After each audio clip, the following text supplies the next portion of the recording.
Ketika Nabi Muhammad SAW meninggal, jenazah Nabi diurus oleh Sayyidina Ali, Sayyidina Abbas, Sayyidina Fadl bin Abbas, Sayyidina Abdullah bin Abbas, Sayyidina Al-Hasan, Sayyidina Al-Husain.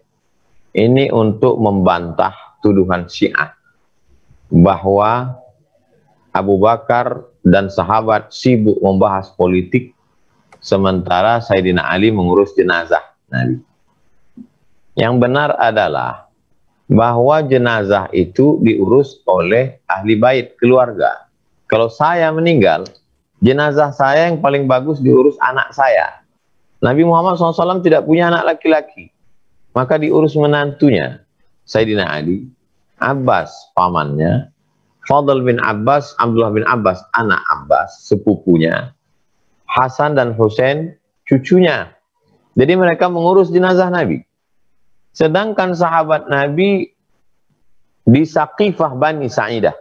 Kalau kita menghadap ke arah kiblat, di samping kanan Masjid Nabawi, sampai sekarang Saqifah ini ada, dijaga, tidak boleh dibangun apa-apa di atasnya, menjadi taman sekarang. Ada tertulis Saqifah Bani Sa'idah. Di sanalah masyarakat Madinah mengusulkan Sa'ad bin Ubadah. Lalu kemudian masyarakat Makkah, Muhajirin mengusulkan Umar bin Khattab. Jadi sama seperti sekarang, ada paslon dari Madinah, ada paslon dari Makkah, ada paslon dari Ansor, ada paslon dari Muhajirin. Paslon dari Ansor tereliminasi. Al-A'imah min Quraisy, pemimpin itu diangkat dari orang Quraisy. Sa'ad bukan orang Quraisy. Maka bermusyawarah lagi mereka, yang memutuskan perkara di antara sahabat ini adalah sunnah. Kenapa terjatuh Sa'ad? Karena dia tidak sesuai menurut kriteria sunnah. Menurut sunnah pemimpin itu Quraisy, Sa'ad tidak Quraisy. Oke, di antara Quraisy ini siapa yang paling layak? Umar atau Abu Bakar? Yang paling layak adalah Abu Bakar. Apa yang menetapkan Abu Bakar itu lebih layak? Sunnah. Karena ketika Nabi sakit, yang memimpin sholat adalah Abu Bakar. Pemimpin sholat itu imam. Imamatun sughra, imam kecil, menunjukkan dalil bukti terhadap imamatun kubra, imam besar. Imam besar maksudnya adalah imam pemimpin negara. Maka dibaiatlah. Baiat artinya sumpah setia.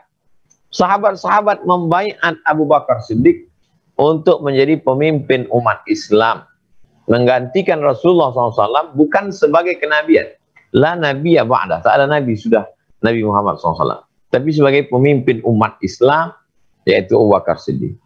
Dan Sayyidina Ali membaiat. Jadi kalau ada seorang imam, kita sebagai rakyat membaiat, ubayyuka ala dinil Islam, aku membaiat engkau menurut ajaran Islam, menurut sunnah Rasulullah, sami'na wa ata'na, kami patuh dan taat. Man mata, siapa yang mati, walaysa fi unuqihi bai'ah, dia tidak membaiat pemimpin, mata mitatan jahiliyah, matinya mati jahiliyah. Nabi meninggal, dia tinggalkan sahabat, memutuskan pemimpin dengan musyawarah. Abu Bakar meninggal, meninggalkan pemimpin dengan cara wasiat, naik Umar.